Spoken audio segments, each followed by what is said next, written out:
Hello and welcome to Totally Unprofessional. We're your hosts, Damian Botner and Alyx Bailey, and we're here to give you a totally unprofessional view on art, culture, and our everyday experiences. So today, we are trying to get back on schedule because this week we had some mild technical difficulties where our we had life schedule errors. life errors. Yeah, that's where our what that's schedules called. just didn't line up. So we were unable to record on the correct day. So sorry about that, guys. Yeah. And like we are college students, and we both work jobs, and we both have life that goes on. Life. What do you mean? I don't Life have a life. goes on. I don't have a life. I live in my studio. Yeah. Tune in next week for studio practices. Yeah. This week on culture, my notes say that we're talking about gun stuff. My notes say that we're talking about school shootings and gun control, and Alyx is clearly the least professional of the two of us. Gun stuff. How about you start us off, because you actually have good notes. I have decent notes. Yeah. I mean, one of my bullet points is just an entire line of question marks. So I mean, that's completely understandable. half of it is written in all caps. It's fine. It's fine. So, as you all know, on February 14th, Which was Valentine's Day. And just the other day. Just a few days ago, there was a school shooting in Florida. Oh boy, do I have a lot of feelings about this. First off, I want to say, my heart goes out to the families and the friends and everybody that was affected. Me sending good vibes to people isn't going to do shit about the problem. Thoughts and prayers, Damian. Thoughts and prayers. Yeah, thoughts and prayers. And that's all we're doing. Goodbye. That's our podcast. Bye. Thoughts and prayers. I don't even know if I can, keep my head about me for this. Oh, God, I smacked my microphone. I'm so sorry. What was it? Nicholas? Is that his name? Nicholas Cruz? Nicholas Cruz. Yeah, Nicholas Cruz. He was 19. Just a year younger than I. And a wee young boy. He had been removed from the school. Yeah, for violent behavior and... Because he's a bad kid. And, threats and... he was, expelled from the school. Yeah, he was literally expelled because he was awful. Yeah. And is awful. Yeah. And did he just, walk up in there and start shooting? I don't have that many details because, literally reading through this stuff was so disturbing. But this happened in Parkland, Florida. Excuse me, I have a cough. And there were 17 people that were shot and killed. Many more that were injured. And there's so many gruesome layers to this. Yeah. So he had made comments on his social media, on YouTube, on his Instagram, and he was part of this private group chat between him and some other people. It was called America, with an American flag emoji. See, I heard about the group chat, but I tried to look at pictures, and the pictures were blurry, and my phone wasn't loading, so... I didn't read any of the messages directly, but there's an article that I read, and there's some things that were said in the group chat, and essentially it was a racist, bigoted group chat where they talked about how much they hated Jews and black people and white women in interracial relationships. Jesus Christ. And gay people and all, any minority they could pick on, they were picking on them. And there were a bunch of memes, racist memes and videos and violent threats and comments and, images of him, disemboweling animals. Oh, and that is step one to being a murderer. Yeah. He purchased this gun from a shop in Parkland, Florida, legally purchased this AR-15. Yeah, not just any gun, an AR-15. And ammunition. Yeah. And then on this group chat, he had also posted a receipt and photos of him wearing the body armor that he was going to wear to do this shooting. And But what I wanted to talk about specifically was on January 5th, 2018, there was a tip received by the FBI public access line. Two of them, there were 2 tips received. One of them was on January 5th. Somebody had called and said, hey, Nicholas Cruz, it has the potential and has made comments about becoming a school shooter. He, quote, wanted to become a professional school shooter. What is really disturbing about this particular aspect of it is so this public tip line that the FBI has, there's protocol that if somebody makes a threat or makes a tip about somebody, you know, who's threatening or who is going to potentially act violent and, you know, et cetera, they have to report it to the FBI branch closest to where this is relevant to. Neither of these tips were reported to the Miami field office for the FBI. There was no protocol that was followed. So multiple people who worked for the FBI, who worked for law enforcement, and who had previously worked for the FBI said that had the protocol been followed, there's no way that this would have happened. Yeah, if they, like, looked into that, then, like, maybe he wouldn't have shot 17 people in a high school. And it's not even, like, children. High children schoolers. And teachers. Yeah. Like, 14-year-olds. Right. 18-year-olds. Right. 35-year-olds. All ranges of... That's so ridiculous. There's legitimate proof that, like, had this been taken care of and, like, procedures followed, this wouldn't have happened. Right. Like, and even if they just looked into it. Yeah, so what somebody had said, and I'll link the article, I have it sourced, but somebody said that had the protocol been followed, he would have been interviewed, and he has a history of mental health issues, and they would have removed the guns from his house and questioned him. Right. So he wouldn't have been able to... And he would not have been able to do this. Right. He was, like, super gun obsessed, apparently. Yeah. And... like, weapon obsessed in general. Not to mention, there's even more preventative steps that could have been taken, like gun control. Literally, if we did not just willy-nilly, fake background check, bullshit, give people guns, like, this wouldn't happen. This would not fucking happen. Yeah. In part of my notes, it says, what do people need AR-15s for? Rabbit hunting? I don't know. Nobody needs a semi-automatic. No one needs that. You don't need massive gun. Nobody needs that. No, it's not necessary. It's not needed for anything except for killing children in a high school, apparently.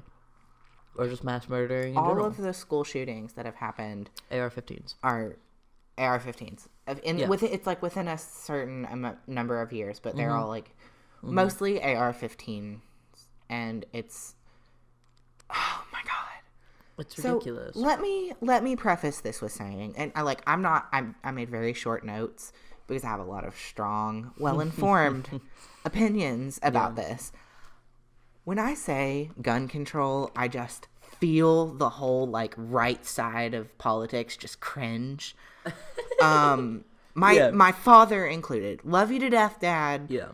But listen, I'm not going after Granddad's hunting rifle. Right.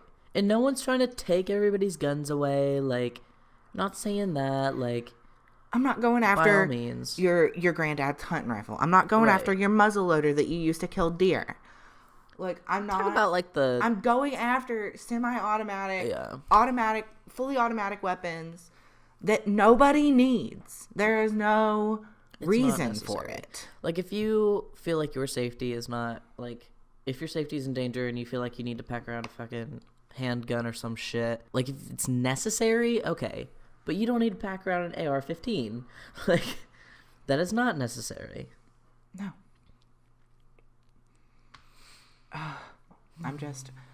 I'm very upset because there are multiple cases, like in Australia, they had a mass shooting.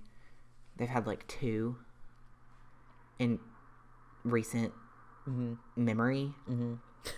And we have like 18 in 2018. Yeah, I mean, this is like decades and decades. They've had like 2. Yeah. They had the second, like... Sounds about right. It's the not America. second one, they enacted really strict gun laws, and they haven't had a single mass shooting since. Wow. What a concept. Almost like it's proven to work in Wow. countries all over the freaking world. Wow. What if we didn't have our heads up our assholes, and we looked at what happened in other places? But it's all these damn white kids. Yeah. And you just, there's nothing we can do, Alyx. There's nothing we can do. Thoughts and prayers, Damian. Let's expand the conversation more. And I'm going to go back at the end of this because I don't want this to be about this terrible douchebag guy. Yeah. And all the other terrible douchebag guys and individuals that have committed mass murder. I want to go back and recognize the people that were killed and that their lives matter too. Right. It's not just like it's not about him. It's just like... It's not about him. It's about gun control. Yeah.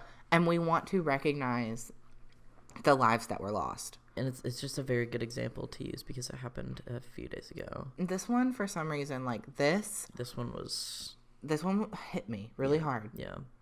And I'm sure it hit a lot of people really hard. Mm-hmm. But let's expand the conversation, not just from school shootings. Okay. But just to mass shootings in general. Mm-hmm. In Florida, the Pulse shooting. Yeah. That one was it was the first mass shooting that ever really affected me emotionally. Mm-hmm. Because I suddenly did not feel safe. Yeah. Well, I mean, it's discrimination. And it's like that could happen here easily. And let's talk about the shooting that happened in Benton, Kentucky. Mm-hmm. I don't know too much about that one. I can't remember the guy's name. I think the shooting that affected me the most was the murder of Christina Grimmie in Florida as well. Why is everything in Florida? Florida just needs to stop. Can we exile Florida? We're gonna cut Florida off of the U.S. Goodbye. The 15-year-old boy that committed the shooting in Marshall County, 15? Kentucky. 15-year-old. Jesus Christ. He was charged with 2 counts of murder and 14 counts of first-degree assault. Wow. But his name is Gabriel Parker. Mm. That kid needs some serious, serious help. Yeah. I mean, he was tried as an adult, I believe. Good. I'm glad. Because if you think that you can make the decision to take away that many lives, then you can be tried as an adult. Yeah, I mean, that shit's crazy. Somebody in our high school called... Oh, man. A freaking... What was it? They Enterprise. Called some business. They called an Enterprise rent-a-car in, Mississippi. And they made a, fake threat that they had... Bomb threat? Was it? Yeah, that they had a bomb on a bus full of children. And they were going to blow it up. And they were going to blow up the children if they didn't get, money or something. Mm-hmm. And this happened in a classroom that I was sitting in. Yeah. I had my headphones in, or I would have heard this happen. It was like a test type day where there was a lot of free time after you take your tests or whatever, so people were just dicking off in a classroom. Yeah. And it was a freshman or something. This person was sitting... He just thought it was funny. 4 seats up from me. He thought it was funny. He was sitting 4 seats up from me and made this phone call while I was sitting in the room. Yeah. I had my headphones in, like I said, where I would have heard it. Our whole school shut down. The whole county went on lockdown, dude. Yeah. The whole county. Yeah. And it was totally fake. Yeah.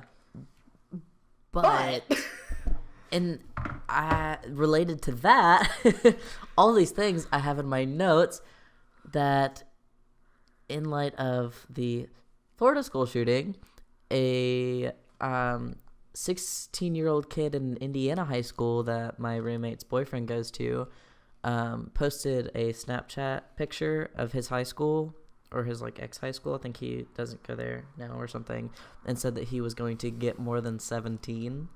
I mean, he was going to, shoot up the high school. Oh, boy. And so he was arrested. But apparently it was like just a joke, like that was at our school. But you can't make jokes like that. I mean, yeah, the kid that did that at our school was also arrested. He was arrested and sent to juvie for a while. You can't make jokes about that, especially when it's like a recent thing that happened and like caused really horrible damage. Yeah, this is a really depressing way to start the episode. It is. I've just been like in 2 different group chats yelling about guns and people and Donald Trump for 2 days, so it feels nice to yell about it in person. I don't even want to like touch on the subject of Donald Trump. I just do not have enough. I will. I don't have enough energy in my body to express the amount of rage that I have pent up over the past however long. Yeah.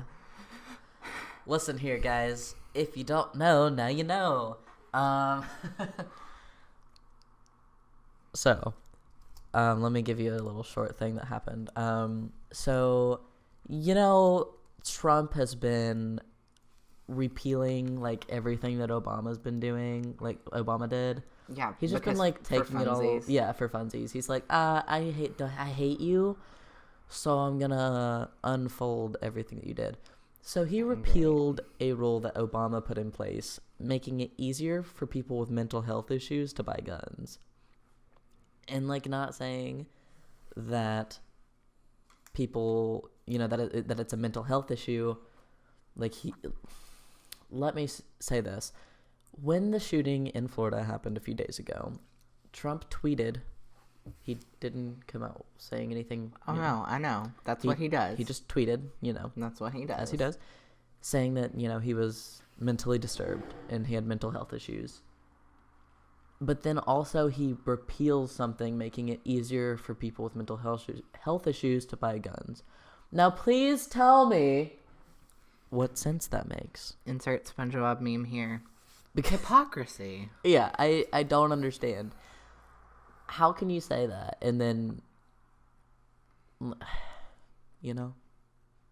I can't even input to this conversation. Yeah, it's okay. Because I haven't had enough time to like level my head. Yeah, it's okay. And I don't want to just like piss people off. I'm here to piss people off. Hi, it's me. It's just a whole bunch of messed up. Yeah, it is. And it really, really sucks. It makes me want to like run outside and start screaming for some reason. But yeah, so I'm pretty sure that we need some laws set in place. Yeah, so not just thoughts and prayers. It's not gonna do anything. Yeah. So the 17 people that were killed in this shooting, I'm going to read off their names and their ages. It would take 1,000,000 years to encompass how much sadness and grief and try to relay all their stories. But I believe that one of the students that survived, Alyx, had mentioned that there was an AMA on Reddit that they were doing. So if you're interested in that, check that out. It's apparently really sad, which I would assume so. Can't imagine anything other. Yeah.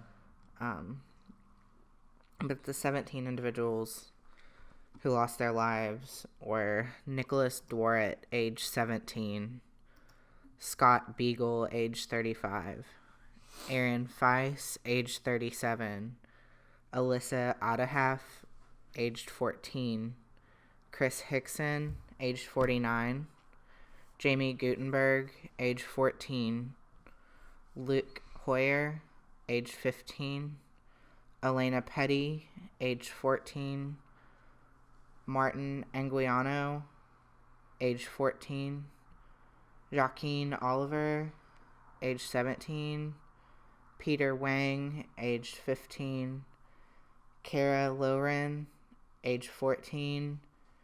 Gina Montalto, age 14. Meadow Pollock, age 18. Helena Ramsey, age 17. Alyx Schachter, age 14. And Carmen Schentrup, age 16. I do know one thing that I read a couple of stories, and I'm going to link that article as well. But one of the stories was that Scott Beagle, he had, originally they thought it was a fire drill. So they were all running, and then they heard gunshots. They had run out of a classroom, and he'd locked the door. I heard that the shooter actually pulled the fire alarm to get people in the hallways.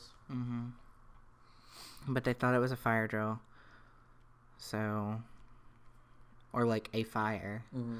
So they had all run into the hallways, and he'd locked the doors. And then they heard shots, and everybody was panicking and screaming, and he turned around, ran back to the door, unlocked it, let the students back in the classroom, and one of the students looked over and said, "Mr. Beagle's laying on the floor, not moving." And then she had quoted, "He's my Superman. Superman saves lives, and that's what he did for us." God. Yeah. That's intense. So, it's just heartbreaking and incredible that somebody, I don't know how I would react in a situation like that. I don't either. Yeah. I have no idea what I would do. And that 15-year-old, Peter Wang, died holding the door for his classmates. There's so many, 14-year-olds on that list. I can't imagine being 14 and dealing with that. I can't imagine being 20 right now and dealing with that. Yeah. I wouldn't know what to do. They should not have to go through that. Gun control, people. Gun control. I think we should get going on our art section. I all of a sudden can't speak. Try a little harder. Our art section, because I think we need to stop being depressed for a second. So this week I chose to talk about Dadaism. Oh yeah, Dadaism. Dada. I don't know why I chose that. I don't remember why. I think it just felt. You were like, I'm feeling Dada. I'm feeling Dada. Feeling Dada today. So tell me about Dada. Okay, Damian, would you like to know about Dada? Absolutely. All right, everybody. Buckle your seatbelts. It's a wild ride. I don't have that many notes on it. I'm just saying. That's okay. It's okay. So it was founded, I guess you could say. It started in 1916 in Zurich, Switzerland. Okay. And Dada's basically I put in quotes, anarchy art movement. I liked that a lot. It was a reaction to it was kind of like a protest, an artistic reaction to World War I and the culture and the society that existed at that time. Yeah. It was a big middle finger to everything that was happening. And art academia. Yeah. Big time art academia. Big time. They were no, I don't want to do that. We're going to try something. They did not give up. Shit. Completely different. It was all types of art mediums, painting and also sculpture and also performance and also poetry that was just completely based on sound. That was absolute nonsense. I love it. Nonsense. It's not actual words.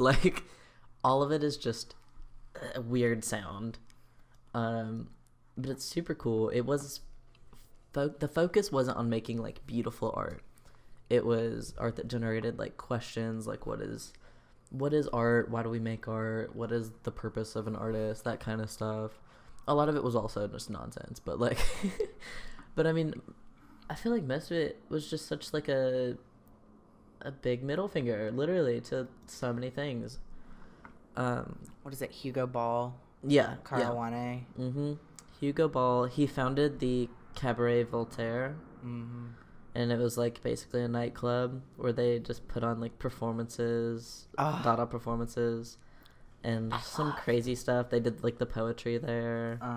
I would love to go back in time and go to this place. No, like, we had crazy. We had to read the poem Karawane. Yeah. In art history. Why don't you try to read that, Damian? try to read it.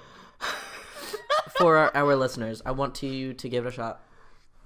It's nonsense words. Exactly. Do it. Like the first line, I don't even know where to begin. Go for it. Jolly Fanto Bambala O Fali Bambala. Yeah. Like, I'm pretty sure they like invented their own language. Yeah. I like there's like a line in it. It's just Basu Fataka. Isn't that enjoyable? Dadaism, folks. And the last line is Ba-oomph. I love it. Some of my my notes are sourced from a book that I got. I got this book from Half Price Books, right? Jealous. And I just thought it looked cool, and I wanted to know more about Dadaism. And when I actually I was looking through, like, you know, skimming through the book at the store as one does, and I was flipping through it, and I found a receipt inside. I'm gonna pull that out for you right now because I have the book sitting in front of me. There's a receipt. Where is it? Right there. So hold on. The receipt is for a place called Beer Belly in Los Angeles. I have the phone number. We should call them. It's from 2013. I have the person's name on here. It's like totally a Japanese name. Okay. So I don't know what's happening there. But on the back of it, there's a lipstick kiss and like a little message on the back, and it's not written in English, but I love it. Like someone just like wrote a little love letter on the back of a receipt and put it in this Dada book. Interesting. I know, it's so cool. I need Google Translate or something to help me out.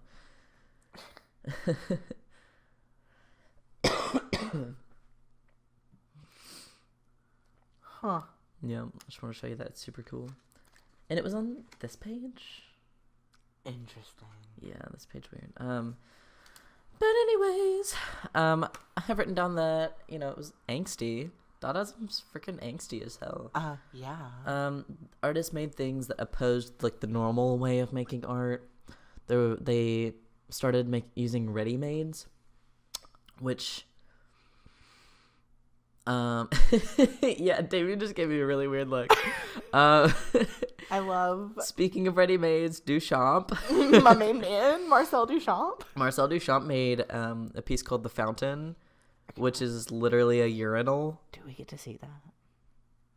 Oh my god, do we get to see that? I don't know. Oh my god, where's it at? I'm a Google. Oh shit. Sarah Sheik, if you're listening. Sarah! I'm sorry we don't know this. But he made The Fountain, which is literally a urinal that he showed it upside down. The urinal's not the art, it's the signature. Yeah, there's a signature. It's like a fake name, and it's R Mutt, and there's a date, but it's a whole story behind it. Yeah, and but that was like a ready-made, which is like something that's already been made that you just repurpose as your art piece or whatever. Oh, it's at the Tate Modern. Boo. Okay.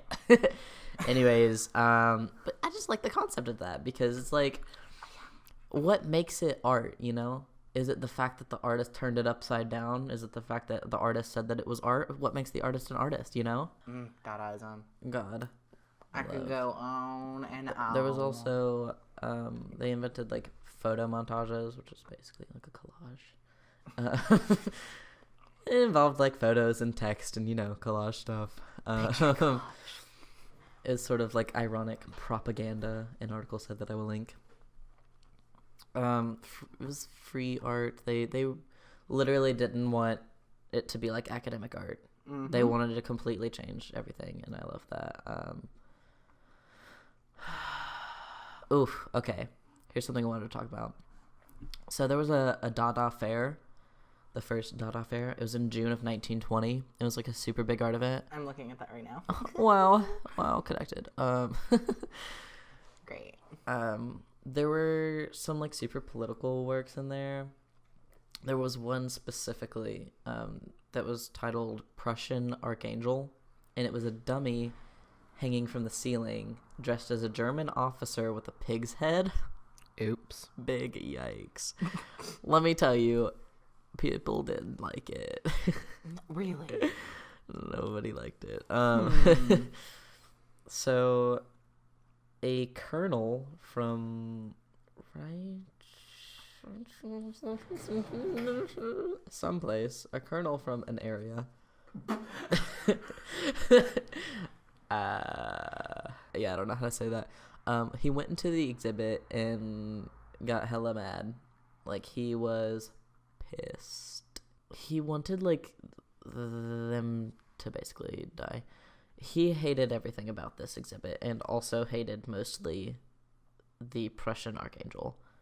I mean, it was offensive, but, like, he needs to deal with it. It's art. Deal with it. A prosecuting attorney demanded that the artists of the Prussian Archangel, an attorney demanded that the artists, I can't also say the artists' names. Oh my god, Alex. It's not English. I don't speak other languages. That one's Graz. Graz and Hertzfeld. Hersfeld.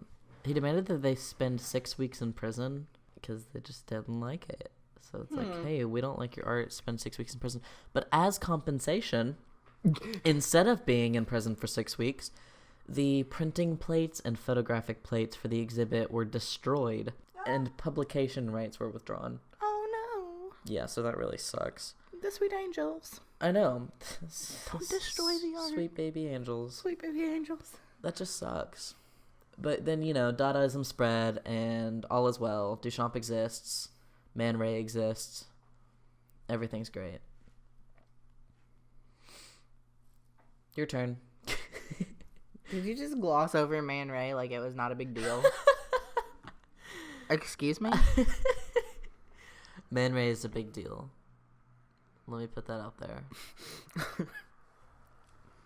I love their friendship. Yeah, so Man Ray and Duchamp, Yes. they played chess a lot and stuff, and their chess game is in a museum, and I think that's really cool. But I need a friendship. We are Man Ray and Duchamp, Damian. We're Dada artists playing chess all the time. And by playing chess, he means recording podcasts. Exactly. All right.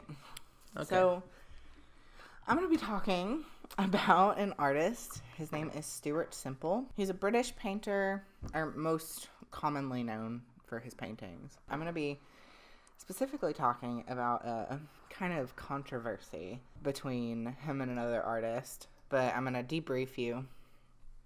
So Stuart Simple was born September 12th, 1980. When he was 7 years old, his mom took him to the National Gallery, and he saw Van Gogh's Sunflowers. Ugh.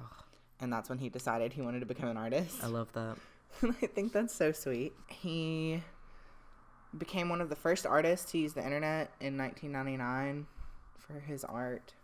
In 2007, he had a solo exhibition that sold $1 million in profits in the first 5 minutes it was open. How old is he? He was born in 1980, so he's 37. Okay. Damn. Yeah. That's awesome. So what I'm going to be specifically talking about is in 2016, the artist Anish Kapoor, most famously known for his piece Cloudgate, that's in Millennium Park in Chicago, or as we most commonly know it as the Bean. The Bean, yeah. The big silver bean. I've laid under that a couple of times. I've kissed it. Taken selfies in it. Oh, yeah. All the best selfies. Yeah, all my good selfies in Chicago were taken in the, reflection of the bean. Oh, yeah. But in 2016, he gained the sole rights to use a material called Vanta Black. Oof. Vanta Black is the trademark name of this substance owned by Surrey Nanosystems Limited. It is a chemical substance made of vertically aligned carbon nanotube arrays and is one of the darkest artificial substances known to man, absorbing 99.965% of all visible light. I need an outfit made of that. Right. All my blacks are different shades. I need one dark shade. How do you own the rights to that? So it's most commonly used in space technology to prevent heat from building up on spaceships and that makes sense. Yeah, like spacecrafts. So NASA had previously made a substance that was very similar, but it could only be made at 750 degrees Celsius, which is a really, really high temperature. So Vanta Black can be made at 400 degrees Celsius, which is significantly lower. Being the blackest material, it has a lot of applications.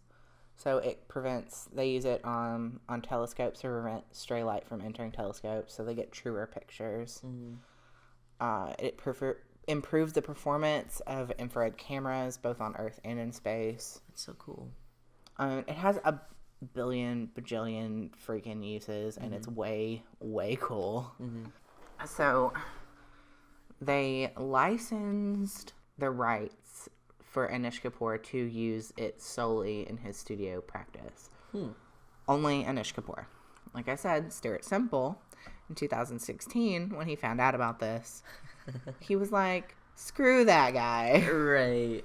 As every good artist does. Screw that guy. And he started this campaign called #ShareTheBlack. And it just doesn't make sense how you can own the rights to this thing. I mean, it's like really expensive. I mean, yeah. I want you to know that last year he released, like what he was using it for. He made a watch. A watch. So he owns the rights to this. And you know what he does with it? He makes a watch. He makes a watch. That's terrible. More recently, before I delve into the depths of the controversy, more recently in the 2018 Winter Olympics, they made this pavilion. It's called the Hyundai Pavilion, and it is coated in a Vanta Black derivative. Okay.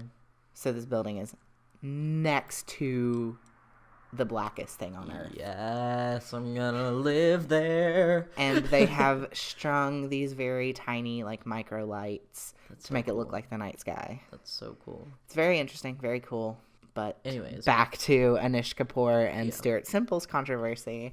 So, Anish Kapoor is also a British artist, which is interesting. But he gained the rights to it. Stuart Semple was like, screw that guy. So he created that campaign, and then he made this powder pigment called the Pinkest Pink. Oh my god. Amazing. And then he had also alongside, I can't remember which one came first, and I just can't be bothered to check. I feel it. But he made the Blackest Black paint and pigment. And let me go to his website. It's so funny. I mean, are you really an artist unless you do that?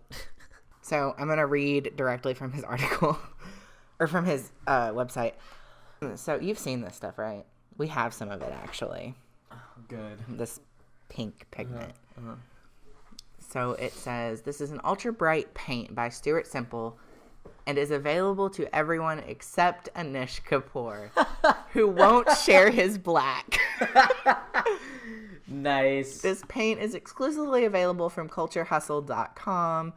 Visible light is powerfully reflected in this high pigment paint to create a strong fluorescent effect.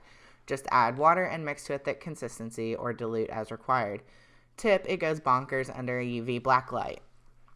Note, by adding this product to your cart, you can confirm that you are not Anish Kapoor. You are in no way affiliated with Anish Kapoor. You are not purchasing this item on behalf of Anish Kapoor or an associate of Anish Kapoor. To the best of your knowledge and information and belief, this paint will not make its way into the hands of Anish Kapoor. #ShareTheBlack. God. Disclaimer, we're not actually sure if this is the world's pinkest pink ever, but it very well could be. It's the pinkest we could come up with, and we've never seen anything pinker. That's amazing. I need Anish Kapoor to like make a clap back. Well, that he did. Yes. And he got a hold of some. About it. Yikes. He got a hold of some. So you know what Stuart Simple did? What did he do? He made more. Yes. He made the world's pinkest pink.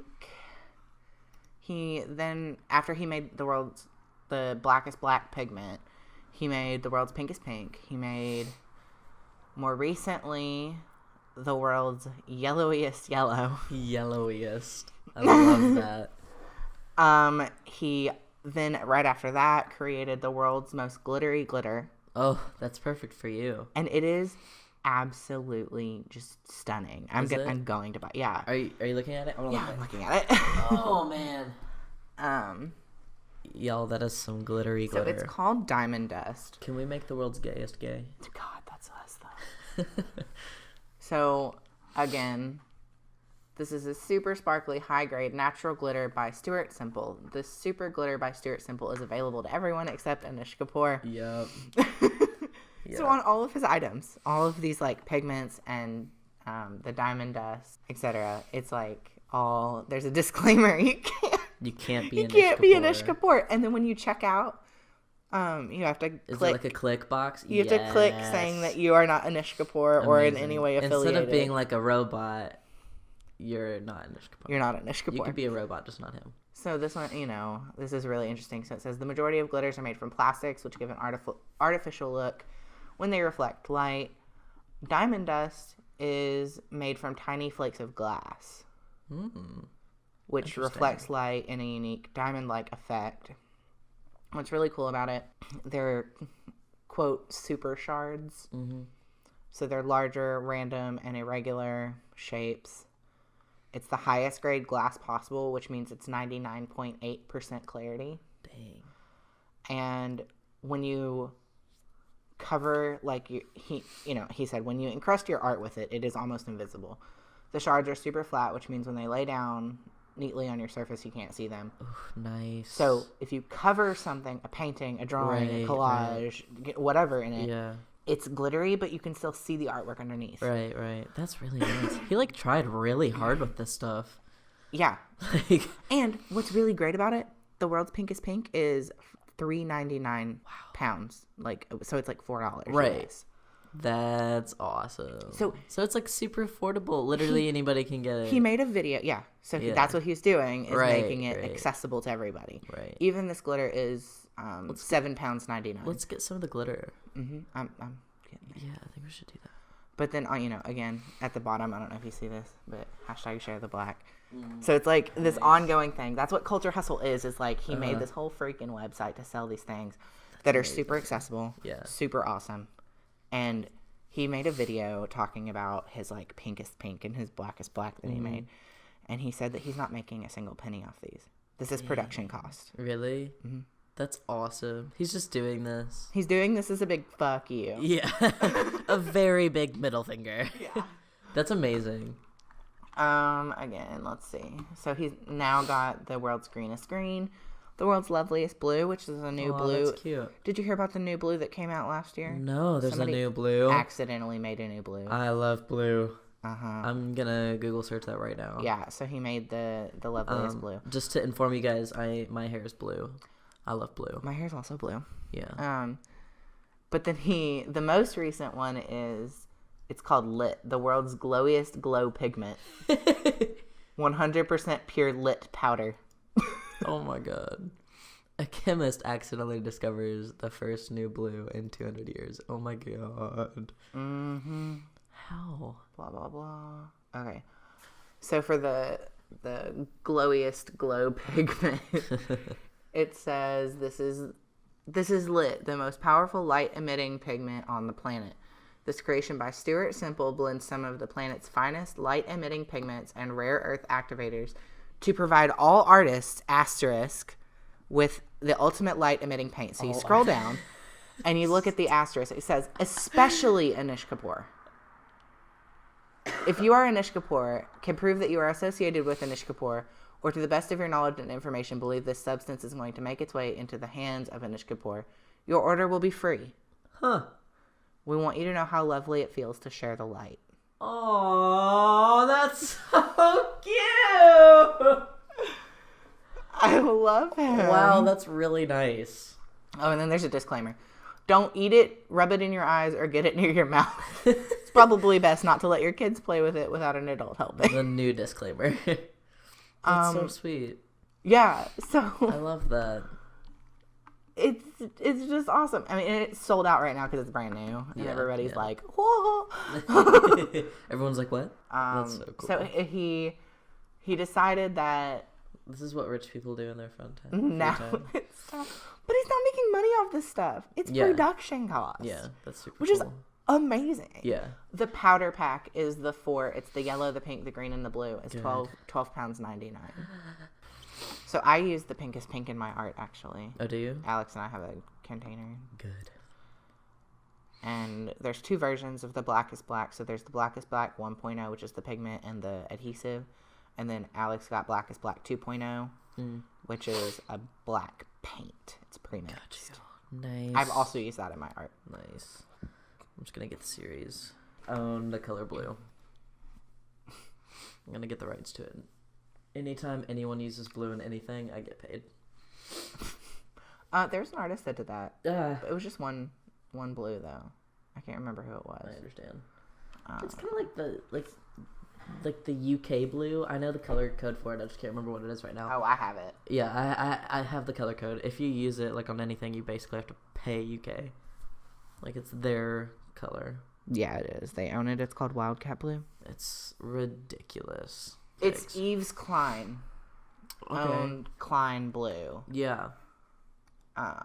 It's called International Klein Blue. I'm gonna dye my hair that color. I mean, I think he's dead. It's fine. I'll send money to his. I can't remember his grave. The whole. But anyway, so just to tie that back, this was like in 1960. Yeah. But yeah, so like this has been happening for a while. Yeah. Like people being assholes about colors. Like just let everyone use the colors. Like it's just color. Like come on. This is something that like really resonates with me about Stuart Simple, and like he's done a lot of really cool things. And I'll talk to you for a minute about his like art, but he strives to make his art as accessible as possible. And he wants to share that with the world, which is why he started the Share the Black campaign. And it struck me in a really interesting way, because that's something that I want to do. Like, for example, Stuart Simple has made a piece that's entitled Exit, and it's on iTunes. It's a sound-based piece, and he created it so he said that anybody with like a device that was able to download music would have access to it. Is it free? Cheap. It's cheap. Okay. Because he collaborated with other artists. So he doesn't strive to like make a whole lot of money. He also has a couple books out. He has one called The Anxiety Generation. God, me too. I am the anxiety generation. But he talks a lot about pop culture, the identity of the individual versus mass identity. That's so interesting. Yeah, his art is really, really freaking cool. Yeah, that sounds interesting. I might have to buy that. Read that sometime. Yeah, and he's a cutie, and he's really sweet. There's this piece that I want to show you. It's called Happy Clouds. Happy clouds? Little happy clouds, little happy trees. It would be so much easier if I had pulled this up before. Yeah, it's okay. He needs to do stuff before. I feel like you're gonna put on an afro wig and start painting right in front of me. Happy little clouds. Happy little clouds. Look at these. Okay. So they're soap bubble clouds. That's a smiley fry. Filled with helium. So they're all these little bubbles that are they're filled with helium. That's a smiley fry. I love and them. You can't I love tell them. me otherwise. I love them so much. This looks like a smiley face fry that you get at lunch in middle school in the sky. He did this. I love it. So, released a pink tinged cloud every 7 seconds, each lasting only 30 minutes. That's great. 2,057 completely biodegradable clouds were released at the Tate Modern. They're really cute. It's really cute. They're really cute. They make me joyous. Look at them go. Look at them go. They give me joy in my life. It was a 2009 piece at the Tate Modern, and this is what the thing looked like. Mm-hmm. So he made this stencil. That's so cool. And just released clouds, little smiley face clouds, little happy clouds. They were so good. It's so good. I wish I could have seen them because that's all they were. Yeah. There's happy clouds. Happy clouds. Looking like smiley fries. And it was just so, and I have so many feelings about it. And I really wish he would do it again because, performance pieces, last. Only. I love performance art. Only pictures. Oh, look at that. Look at the little happy cloud go. But yeah, Stuart Simple, he's a really cool guy. You should look him up. Culturehustle.com and StuartSimple.com. Don't quote me on that. Not accurate, probably. And if you go to his About Us, it says, we're a small team of young artists, blah, blah, blah. Rather than hoard these amazing creations for himself, so he could alone wield the power of the coloriest colors, Stuart made Culture Hustle so he could share with all artists except one, his arch nemesis, Gabor, the color hoarder. The color hoarder. Okay, Damian. So, for... My belly just started hurting. Oh, no. Oh, no. So, for our experience section, we just kind of talk about us. It's basically the self-absorbed section. It's the Damian and Alyx corner. We need to talk about our lives corner. So this week we're gonna be talking about trans stuff. As most know, that we are friends with. But for those of you who don't know, Damian and I are trans guys. TM. Do you have notes on this? You can't talk about yourself on the whim? No, I don't have notes at all. I'm just staring at my computer. Okay. I'm looking at Duchamp's fountain, actually. I could see it in your glasses. But yeah, we're trans males. Yeah, so, my computer froze for a second. Did it? Oh, it probably messed up our... That's okay, we'll figure it out. So this is a story about us. Yeah. So, where do we start? Should we start when we met? Yeah. Because we have a great story. Yeah. So what year would that have been? I think we touched on this in our first episode, but please don't listen to our first episode. Oh, it's so bad, don't do it. We've been friends for 8 years or something. 2010. It was 8th grade, and now we're juniors. Was it 8th grade or 7th grade? Did you move? It was 8th grade. Okay. Yeah. So 8th grade, which was, a year. Insert year here. Yeah. Voiceover. 20. I can't remember when it was, but it was a while ago. Yeah. Let me just orient myself. Give you this. Damian used to carry on to Bible, and I went to a Christian school before transferring to a public school, and where I met Damian. That's where we start. Yeah. So we met at a public school at my middle school, which was the school system I'd been in my whole life. Alyx transferred from a private Christian school, and we met and we became the bestest of friendies. Yeah, besties, friendies. And I believe it was sophomore year of high school. We went to this festival in our hometown, and we were walking down First we got some gummy octopi. That is true. We went to Speedway. Sour octopus gummies. We went to Speedway and got that, and probably an energy drink. Yeah, probably some kind of Monster energy drink. There's a picture somewhere. Oh yeah. Of you sitting on the library bench with the gummy octopus hanging out. Yeah. Was I wearing sunglasses? Yeah. I was wearing sunglasses. And we were both We were wearing the same outfit. We were that wearing day. the same outfit. We were both wearing Black Veil Bride shirts and red skinny jeans. Like, why? And we didn't plan it. No, we didn't plan it. I think we've done that twice in our lives where we wore that outfit twice at the same time. Did not plan it at all. But that day we came out to each other. So we were like walking to Subway, right? Yeah, we were walking to Subway. I know the street. And it was on 4th Street. Yeah. And we looked at each other kind of like, hey, I have something to talk yeah, we were both like, I want to talk to you about something. Hey, I have something to talk to you about. Yeah. And then it was like one right after another. We were both like, I don't think I'm a girl. Yeah. It was real weird. And it was the same day, like literally the same time. Yeah. And that was the beginning. And that's where we start. And so many things happened. God. So basically the rest of high school we kept trying to, I guess, transition. Figure out what we were doing. Yeah. Because we didn't have like, I had discovered one of my favorite YouTubers, Chase Ross, uppercase Chase 1 on YouTube. I love him. I'll probably link his channel because he's awesome and a great resource. So like that was like he was my like end all be all everything I found out about. Like I didn't know trans men existed. Yeah, I didn't either. I had no idea that was a thing, and then when I found out it was, I was like, oh, whoa. I didn't know that you could transition. I didn't know that you could. I don't know what I really thought, but same. I had no idea. We I came didn't from think that was a thing. Like tiny little like pin on the map. I thought that I was just weird.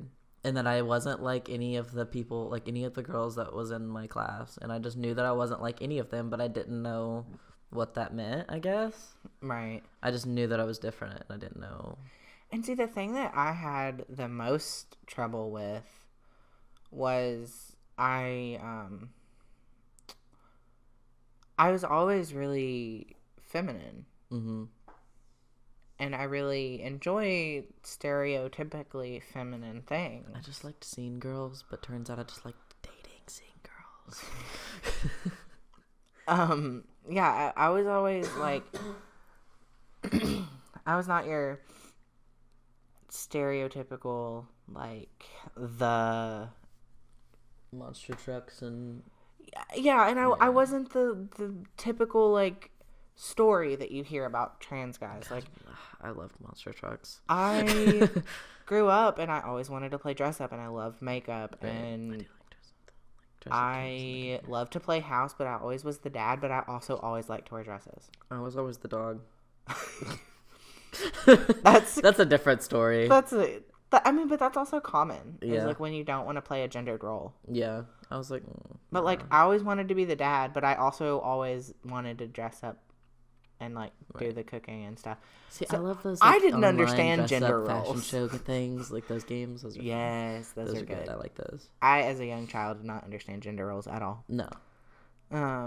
Which, I mean, not that they're correct one way or the other. Yeah, but it just wasn't a thing.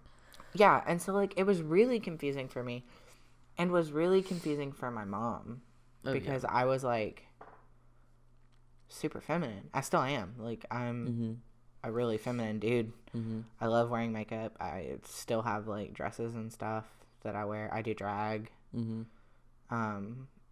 But it was a confusing time for everybody involved. For everyone, even God. No. That's a different story. Yeah, I know. But us in high school, though, like... Attached at the hip. Oh, yeah. Because we were, like, the only... We were the only people going through that at that time. And so we just kind of, like, clung to each other and tried to help each other out with things. And there were times when we tried to, like... I know that I would try to, like... pass as male with my long ass hair. Our feeble attempts at trying to pass, which is so problematic. We'd try to, bind with ace bandages, and it was just bad and don't do that, terrible. kids. Don't do that. If you want to bind your chest, don't use ace bandages. Just Google chest binders and look for the site JC2B. Right. Do that. Don't do it the bad way. Don't do chest binding with ace bandages because it will literally break your ribs. Don't do that. Yeah. Please take it from experience. I bruised my ribs a few times. My ribs still hurt. I can touch them and they hurt. Yeah. I also don't bind the safest of ways every day, but I just wear it for too long. Yeah. I don't bind because I just don't give a shit. I give so many shits. I'm not binding right now. It stresses me out. I have a small chest, so I was blessed with the best. Yeah. But yeah, high school was rough. Really rough. Went through a lot of family issues with that. Oh yeah. A lot. My mom didn't even know. Yeah. My mom found out. My mom didn't even know for Shout out Becky, I love you. I sent you the link to one of our podcasts. You're probably gonna listen to this at some point in your life. I love you. We just went through a rough time with that. I love you, Mom. I'm sorry. Shout out to our moms. Sorry we were problematic. I'm sorry we were problematic. Kids. Also, Becky, I love you, and I'm sorry for everything. We just didn't know how to deal with ourselves, I don't think. I think we figured out that we were not girls, and then we were trying to figure out ways to cover it up. Yeah. Which is definitely something I did. It was bad. It was if we do all this other dumb crap, then they won't notice. If we do so many other bad things, then they won't care that we're trans because we're just bad kids now. Yeah, we went through some things, like that. And I'm really sorry, Becky. I meant no harm. We just put our parents through a lot of hell, but we were going through a lot of hell too. And I love you, Mom, even though we don't get along. I love you too, Mom. Damian's mom. That is. I'm not gonna call her out on this. Yeah, I already did. I called my mom out. Well, hey, Becky. Yeah, but you sent the link to your mom. My mom does not know. Yeah, that's true. Anything. That's true. But let's see. Senior year was better. We tried to figure it out. Senior year was good. Cause I know that I told all my teachers and stuff hey, call me Alyx, and that didn't work for me. Yeah, I had one teacher that was okay. And she's a lesbian, so that's why. Yeah, that didn't work for me. I tried to get people to call me by my chosen name, and it was Snow, Carrie Snow. Yeah, that was it. Yeah, it's the extent of it. Yeah, and Jesse Vowels. Yeah. Love you. Yeah, a lot of people are conservative, and they just don't. We had a teacher get fired for being too liberal. No joke. Seriously, that's why she got fired. But anyways, so then we came when to college. we went to college, and we both ended up at the same college. Yeah, we ended up at the same college, and we origin story. Yeah, for real. Our freshman, we started our freshman year, right? What? T. I can tell you exactly when I started. I started over the summer. But anyway, I started May 17th, 2016, so yeah. Yeah, so our freshman year of college. We go to therapy. We went to therapy because that's how you start testosterone, and we also made how good you friends. Keep yourself sane. Yes. Go to therapy, everybody. Go to therapy even if you don't think you have anything wrong with you. Still go to therapy. It's nice to talk. So we went to therapy, and we got, the okay to start testosterone. So we did the damn thing, and here we are, juniors in college, and almost 2 years on testosterone or whatever. Mm-hmm. And we're living our lives. Welcome. This is us. And we're trans. Living our lives. And it's great. All is well. So if you or anybody that you know is going through something questioning their gender or sexuality, yeah, I mean, or gay, or anything, and you need help or they need help, contact us because we've been through hell and also back, and we made it, and we're alive. We did it. We did the damn thing, and we're still going. So, and it sucked. Yes, it's been horrible. I'm not gonna lie to you. No, I'm not lying. It's been god awful. But do you know how we made it? We had each other. Yeah, we've been going through this for many, many years, and we've had each other, and we've been friends for like 900 years. So hit up your fellow trans people and contact us and talk to us, and we will talk to you. We're very open and ready to help. It really sucks to go through things like that alone, so don't do it. And we will link. I've got quite an extensive list of like trans and gender and sexuality resources that I will link. Did you have anything you wanted to add to that? No. Well, I guess it's time to stop it. Wrap this horse and pony show up. Every time. Okay, well, we're ending this. And remember, we are highly trained unprofessional. Remember, we're highly trained unprofessionals. Bye.